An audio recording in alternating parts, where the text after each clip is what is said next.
ठाकुर शुरुआत करेंगे इस वक्त की बड़ी खबर के साथ। प्रदेश में नगर निकाय चुनाव को लेकर चुनावी शोर थम गया है और 10 मई को यानी कल अंबाला, पंचकुला और सोनीपत में नगर निगम में मेयर और वार्ड पार्षदों के चुनाव के लिए वोट डाले जाएंगे और वहीं रेवाड़ी नगर परिषद और सांपला, धारूहेड़ा और उकलाना नगर समितियों में अध्यक्ष और वार्ड सदस्यों के लिए भी मतदान होगा। और वहीं चुनाव के नतीजे 13 मई को आएंगे। चुनाव प्रचार खत्म होने के बाद अब प्रशासन पूरी तरह से चुनावी तैयारियों को अंतिम रूप देने में जुट गया है। मतदान केंद्रों पर सुरक्षा व्यवस्था के कड़े इंतजाम है। संवेदनशील और अति संवेदनशील बूथों पर अतिरिक्त पुलिस बल की तैनाती की गई है ताकि मतदान शांतिपूर्ण तरीके से संपन्न हो सके।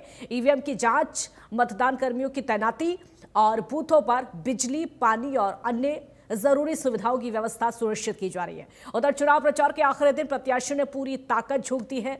हालांकि शहरों में रोड शो, जनसभाएं, डोर टू डोर कैंपेन के जरिए वोटरों को साधने की कोशिश की गई। अब सभी की नजरें 10 मई की वोटिंग पर टिकी हैं। स्थानीय सरकार चुनने के लिए होने वाला ये चुनाव शहरों के विकास और आने वाले राजनीतिक समीकरणों के लिहाज से बेहद अहम माना जा रहा है।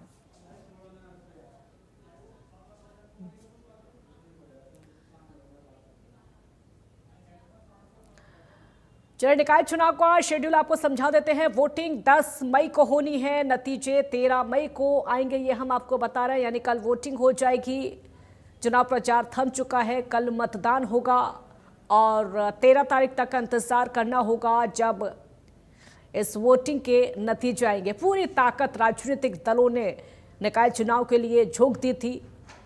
अब कहां कहां पर चुनाव है हम आपको बता देते हैं। देखिए, नगर निगम का जो चुनाव है वो अंबाला, पंचकुला और सोनीपत में चुनाव होना है और इन तीनों ही जगह पर राजनीतिक दलों ने पूरी ताकत झोंक दी थी प्रचार करने में। और नगर परिषद का चुनाव कहां पर है? नगर परिषद का चुनाव रेवाड़ी में है। यहां पर भी प्रचार प्रसार, यहां पर भी जो वोटिंग है वो कल होनी है और जो नतीजे हैं वो एक साथ ही 13 मई को सामने आएंगे। और नगर पालिका के चुनाव आपको बता देते हैं कि कहां कहां पर होने हैं। सांपला में होना है, उकलाना में होना है, धारूहेड़ा में, इन तीनों ही जगह पर नगर पालिका के चुनाव होने हैं। सांपला यानी रोहतक में, उकलाना जो कि हिसार में है, धारूहेड़ा में होना है। और चुनावी घोषणा पत्र में देखिए वादे क्या क्या किए गए हैं। विकास को लेकर वादे किए गए हैं क्योंकि निकाय चुनाव के जो वादे होते हैं वो यही जमीनी स्तर के वादे होते हैं। इन सभी सुविधाओं को लेकर ही बड़े बड़े वादे किए जाते हैं और दोनों ही पार्टियों की तरफ से कुछ ऐसा ही सफाई व्यवस्था को लेकर तमाम वादे किए गए हैं। सफाई कर्मियों को लेकर भी चुनावी घोषणा पत्र में वादे किए गए हैं। तो साफ सफाई मुख्य मुद्दा, विकास मुख्य मुद्दा इस बार के घोषणा पत्र में हमने देखा। उसके अलावा तमाम ऐसे मुद्दे जिनको उठाया गया, चाहे वो नालियों की सफाई हो, सड़कों की मरम्मत का काम हो। नगर निगम का चुनाव अंबाला, पंचकुला और सोनीपत में, तो तीनों ही जगह पर पूरी ताकत समेत सभी पार्टियों ने झोंक कर रख दी, चाहे बीजेपी हो चाहे कांग्रेस हो। नगर परिषद का चुनाव रेवाड़ी में है, रेवाड़ी में भी प्रचार जोर शोर से हमने देखा। और अब वोटिंग में ज्यादा समय, सिर्फ एक दिन बाकी है। 10 मई को वोटिंग होनी है और 13 मई को नतीजे आ जाएंगे और देखना होगा कि किसने कहां पर बाजी मारी। बीजेपी अपनी जीत के दावे कर रही है, कांग्रेस अपनी जीत के दावे कर रही है, लेकिन अब ये तो कल को तय होगा। कल मतदाताओं का दिन है कि किसके पक्ष में अपने मत का प्रयोग करेंगे, किसके पक्ष में वो वोट डालेंगे। उसके बाद पूरी की पूरी जो तस्वीर है, कल तो सबकी किस्मत ईवीएम में कैद हो जाएगी। उसके बाद जो तस्वीर है 13 मई को नतीजे आएंगे, तब साफ हो पाएगी कि आखिरकार मतदाताओं ने किसको अपना मत दिया और किसको लायक समझा अपने मत के। चुनाव प्रचार जोर शोर से चला, हमने देखा। मुख्यमंत्री भी किस तरीके से जमीनी स्तर पर उतरे हुए थे, लगातार प्रचार करने के लिए जनसभाओं का दौर भी चल रहा था। और वहीं कांग्रेस की तरफ से भी हम कुमारी सैलजा को लगातार देख रहे थे वोटों की अपील करते हुए कांग्रेस प्रत्याशियों के समर्थन में। और इधर मुख्यमंत्री भी लगातार बीजेपी प्रत्याशियों के समर्थन में वोटों की अपील कर रहे थे, जनसभाएं कर रहे थे।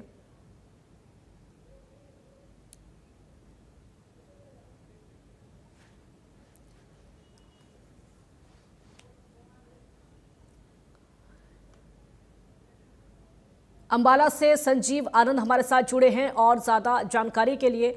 संजीव, चुनाव प्रचार का शोर थम चुका है, अब बारी है मतदाताओं की जब वो अपने मत का प्रयोग करेंगे। बहुत ज्यादा समय नहीं, सिर्फ एक दिन बाकी है, कैसा माहौल?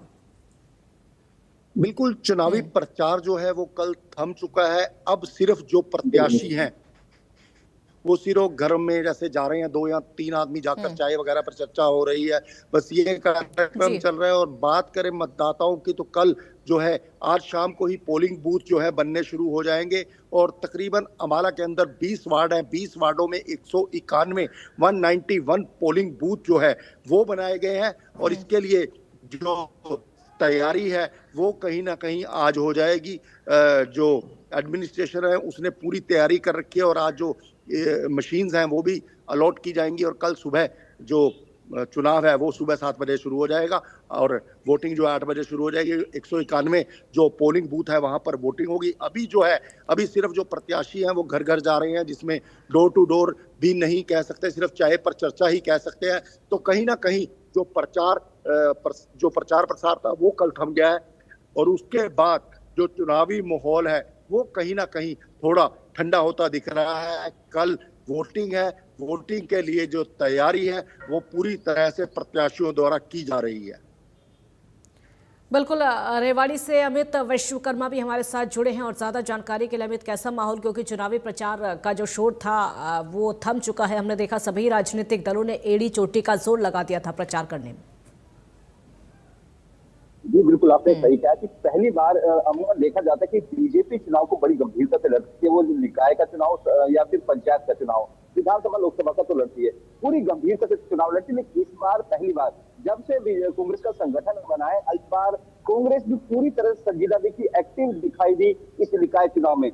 रेवाड़ी की बात करते तो कांग्रेस के प्रदेश अध्यक्ष है राव नरेंद्र से लेकर दीपेंद्र हुड्डा, कुमारी शैलजा, तमाम वो नेता पहुंचे और कहीं ना कहीं चुनाव अपने जो प्रत्याशी थे उनके पक्ष में चुनाव प्रचार करते हुए दिखाई दिए। और यदि बीजेपी की बात करते तो मुख्यमंत्री नायब सैनिक खुद यहाँ पहुंचे थे। राव इंद्रजीत सिंह ने तो मोर्चा संभाला हुआ है, स्वास्थ्य मंत्री आरती सिंह राव, नगर निकाय मंत्री विपुल गोयल, राजेश नागर, खेल मंत्री गौरव गौतम, ऐसे में आधा मंत्रिमंडल रेवाड़ी में मौजूद रहा। क्योंकि मकसद यही है कि किसी भी तरह से जो शहरी सरकार है, अमूमन भाजपा की ओर से तर्क दिया गया कि ट्रिपल इंजन की सरकार बना रहा है, क्योंकि प्रदेश में बीजेपी की सरकार है, केंद्र में बीजेपी की सरकार है। ऐसे में तर्क यही दिया गया कि यदि स्थानीय निकाय में भी बीजेपी की सरकार होगी तो कोऑर्डिनेशन के साथ बेहतर काम किया जाएगा और रेवाड़ी को और धारूहेड़ा को डेवलप शहर, विकसित शहर बनाने के प्रयास किए जाएंगे। तमाम ऐसे वादे किए गए। वहीं जब कांग्रेस की बारी आई तो तमाम तरह के भ्रष्टाचार के आरोप या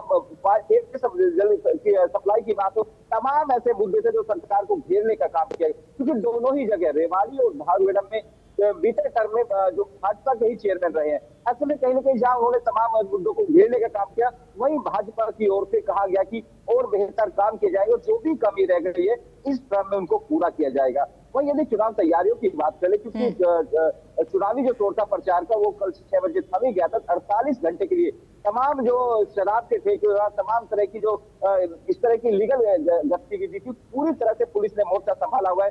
करीब 1100 पुलिसकर्मी रेवाड़ी में डिप्लॉय किए गए हैं। और यदि नाकों की बात कर ले, क्योंकि सबसे बड़ा मकसद यही होता है इलेक्शन कमीशन का कि फेयर इलेक्शन कराया जाए, पारदर्शी इलेक्शन कराया जाए।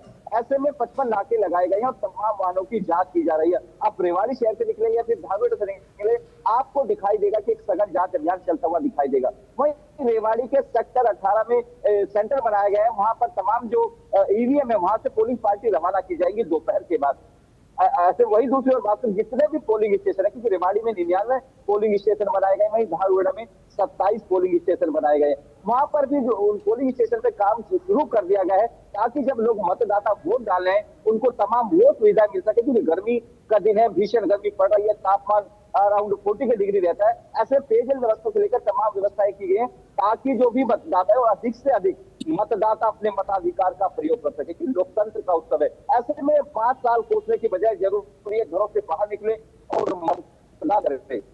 वहीं पार्टी की ओर से रेवाड़ी में 32 वार्ड है, वहीं चेयरपर्सन प्रत्याशी के लिए भाजपा ने विनीता पीपल को अपना कैंडिडेट बनाया, वहीं कांग्रेस की ओर से निहारिका चौधरी को अपना प्रत्याशी बनाया गया।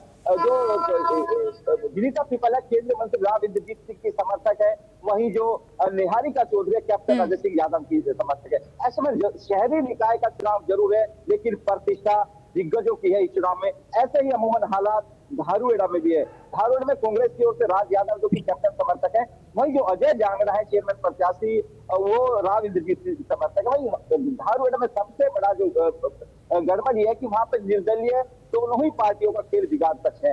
दो मजबूत कैंडिडेट निर्दलीय लड़ रहे हैं, बाबूलाल यादव और कंवर सिंह यादव। कंवर सिंह यादव पिछले टर्म में भाजपा के चेयरमैन रहे हैं 5 साल तक, और जब उनको इस बार टिकट नहीं दी गई तो दोबारा वो चुनाव मैदान में है। ऐसे में मुकाबला बेहद रोचक है, बेहद कड़ा है। और आज का दिन, क्योंकि रोटे जो मनाने का दिन आज पूरे दिन चलेगा, रात तक चलेगा, क्योंकि सुबह 6 बजे से मतदान होना है। करीब रेवाड़ी की बात करें तो 1,15,500 मतदाता अपने मताधिकार का प्रयोग करेंगे। वहीं यदि धारवाड़ की बात करें, करीब 24,000 लोग अपने मताधिकार का प्रयोग करते हुए दिखाई देंगे। ऐसे में मकसद सभी का ये कि पूरा चुनाव जो स्थानीय मुद्दे होते हैं, सीवर व्यवस्था, सीवर ओवरफ्लो की तमाम शिकायतें सामने आई, पेयजल की सामने आई, टूटी सड़कों का मसला रहा, और सबसे बड़ा मसला सफाई व्यवस्था को लेकर रहा, कूड़े के ढेर को लेकर रहा। ऐसे में जनता किन मुद्दों को लेकर वोट करेगी, तमाम पार्टी की ओर से अपने इनको जरूर समझाया गया कि हम बेहतर करके दिखाएंगे, लेकिन हम बारी जनता की है, वोटर की है, क्योंकि लोकतंत्र में अंतिम फैसला जब 5 साल बाद चुनाव होता है तो जो नेता होते हैं उनकी किस्मत का फैसला मतदाता करता है। ऐसे में कल मौका मिलेगा एक बार फिर से 5 साल में शहरी सरकार के गठन के लिए दोनों जगह रेवाड़ी और धारवाड़ में मतदाताओं को, और वो कहीं ना कहीं निर्णय करेंगे, उन प्रत्याशियों की किस्मत पर मोहर लगाएंगे, आखिर वो किसको अपना जनप्रतिनिधि चुनते हैं। बिल्कुल सजीव, किस किस के बीच में मुकाबला कड़ा दिख रहा है? देखिए, यहाँ पर भाजपा प्रत्याशी जो मेयर प्रत्याशी है वो अक्षता सैनी है, हाँ। और कांग्रेस से कुलविंदर कौर है, एक जो सोनिया चौधरी हैं वो इंडिपेंडेंट खड़ी हैं। तो मुकाबला कहीं ना कहीं ट्रायंगल में है, त्रिकोणीय मुकाबला है, लेकिन जो ओवरऑल स्थिति है वो भाजपा की मजबूत है, क्योंकि यहाँ पर पहले एमएलए जो थे वो भी कांग्रेस के थे, एमपी भी कांग्रेस के हैं, लेकिन अब लोगों को कहीं ना कहीं ये लग रहा है, ये लग रहा है कि अगर सरकार ऊपर भाजपा की है तो नीचे भी मेयर जो है भाजपा का बनाया जाए, ताकि जो है लोग जो है अपने काम करवा सकें। इसको लेकर कहीं भाजपा की स्थिति मजबूत लग रही है, लेकिन मुकाबला ट्रायंगल है। वक्त आने वाला 13 तारीख को बताएगा। कल वोटिंग हो जाएगी, सबकी किस्मत जो है ईवीएम में कैद हो जाएगी, उसके बाद पता चलेगा क्या है। लेकिन फिलहाल जो अंबाला में है त्रिकोणीय संघर्ष बना हुआ है। बिल्कुल, और अब तक तो हमने देखा प्रचार प्रसार करने में लगभग सभी पार्टियों ने ताकत झोंकी हुई थी। हमने देखा मुख्यमंत्री भी जमीनी स्तर पर लगातार प्रचार कर रहे थे, और उधर से कांग्रेस की तरफ से भी हम कुमारी सैलजा को देख रहे थे, अन्यों को भी देख रहे थे, प्रचार प्रसार कर रहा था। लेकिन अब वो समय आ रहा है जब जनता की बारी है। नेताओं का समय निकल गया, अब कल को जनता की बारी है। जी बिल्कुल, आपने सही कहा। हाँ। किसके मुद्दों में, किसके दावों में कितना दम है, इसका फैसला रेवाड़ी और धारवाड़ की जनता करने वाली है। 7 निकाय में चुनाव हो रहे हैं, इसमें किसी असल बारी तो जनता डिसाइड करती है आखिर वो किसको पसंद करते हैं। लेकिन इतना जरूर है कि इस बार का भाजपा की ओर से तमाम नेता जो पहुंचे, ट्रिपल इंजन की सरकार बनाने के दावे किए, और यही तर्क किया गया कि यदि ट्रिपल इंजन की सरकार होगी तो बेहतर शासन व्यवस्था होगी। लेकिन जब कांग्रेस की ओर से बताया गया कि यदि ट्रिपल इंजन की सरकार होगी तो वहां पर भ्रष्टाचार होगा, दिखे रेवाड़ी पहुंचे और सीधे तौर पर कहते हुए दिखाई दिए कि निकायों में भ्रष्टाचार हुआ। यदि अपोजिट पार्टी की सरकार होती निकायों में तो शायद चेक एंड बैलेंस होता, उनको डर होता यदि भ्रष्टाचार करेंगे तो आप पर कार्रवाई हो सकती है। ऐसे में तमाम तर्क पक्ष और विपक्ष की ओर से दिए गए, लेकिन अब बारी जनता की है। आखिर वो किन के तर्कों को कहीं न कहीं एक्सेप्ट करती है, किन की नीतियों पर मोहर लगाती है, वो जनता काम करेगी। 10 तारीख को सुबह 6 से लेकर मतदान शुरू होगा, और 13 तारीख को कहीं ना कहीं मतगणना होगी। ऐसे में कहीं ना कहीं आज का दिन बेहद अहम है तमाम मतदाताओं के लिए, क्योंकि बड़ा ये कहा जाता है कि बड़े उलटफेर का दिन होता है मतदान से पहले का दिन, क्योंकि तमाम जो रूठे हुए लोगों को मनाने का एक कोशिश पूरी रात भर हमने देखा, आज भी चलेगा, क्योंकि बेहद कांटे का मुकाबला रेवाड़ी में बीजेपी और कांग्रेस के बीच है। वहीं धारवाड़ की बात करते हैं, वहां पर 4 एंगल्स में मुकाबला है, 4 ऐसे उम्मीदवार हैं सीधे तौर पर जिनके बीच मुकाबला होना है। क्योंकि वोटर की बात करें, करीब 24,000 वोटर है, और 5 से 6,000 यदि कोई भी चेयरपर्सन प्रत्याशी यदि वोट ले पाता है तो वो कहीं ना जीत उसमें वो जीता हुआ दिखाई देगा। पिछले चुनाव में हमने देखा था कि बेहद कम वोट के अंतर से वहां से चेयरमैन तो कंवर सिंह यादव जीते थे और निर्दलीय जीत कर आए थे। बाद में हालांकि उन्होंने बीजेपी को ज्वाइन कर लिया था, लेकिन ठीक, इतना जरूर है कि बहुत शुक्रिया अमित आपका इस पूरी जानकारी के लिए। संजीव आपका भी बहुत शुक्रिया। तो चुनाव प्रचार का जो शोर है वो तो थम चुका है, लेकिन अब बारी है मतदान की। कल मतदान होगा 13 मई को, उसके नतीजे आएंगे। अब देखना होगा कि जो प्रचार प्रसार किया गया है उसका क्या नतीजा सामने आता है। इसी बीच एक और बड़ी खबर आपको बता देते हैं। इस वक्त की बड़ी खबर आपकी टीवी स्क्रीन पर सामने आ रही है। कुछ ही देर में शपथ लेंगे शुवेंदु अधिकारी। ये बहुत बड़ी खबर हम आपको बता रहे हैं। पश्चिम बंगाल के सीएम के रूप में शपथ लेंगे शुवेंदु अधिकारी। आज हासिल है कोलकाता के परेड ग्राउंड में समारोह का आयोजन किया गया है। शपथ ग्रहण समारोह के लिए प्रधानमंत्री नरेंद्र मोदी पहुंचे और कल विधायक दल की बैठक में शुवेंदु को विधायक दल का नेता चुना गया था और आज वो शपथ लेंगे। लगभग 1 लाख लोग समारोह में शामिल होंगे। बहुत बड़ा समारोह रखा गया। सुरक्षा व्यवस्था के पुख्ता इंतजाम, 4000 जवान वहां पर तैनात किए गए हैं। Waterproof tent, jhalmuri stall, rasgulla, सब कुछ वहां पर रखा हुआ है। ममता बनर्जी को न्योता भेजा गया है शपथ ग्रहण में शामिल होने के लिए। कल विधायक दल की बैठक में शुवेंदु को विधायक दल का नेता चुना गया था और आज भव्य शपथ ग्रहण समारोह रखा गया है। आज नए मुख्यमंत्री के तौर पर शुवेंदु अधिकारी शपथ लेंगे और ये कार्यक्रम खास है। कार्यक्रम खास इसलिए हो जाता है क्योंकि लगभग 1 लाख लोग इसमें शामिल होने वाले हैं। यानी पूरे जो बंगाल के लोग हैं, वो खुद भी, जो आम लोग हैं, वो भी इसमें शामिल हो सकते हैं।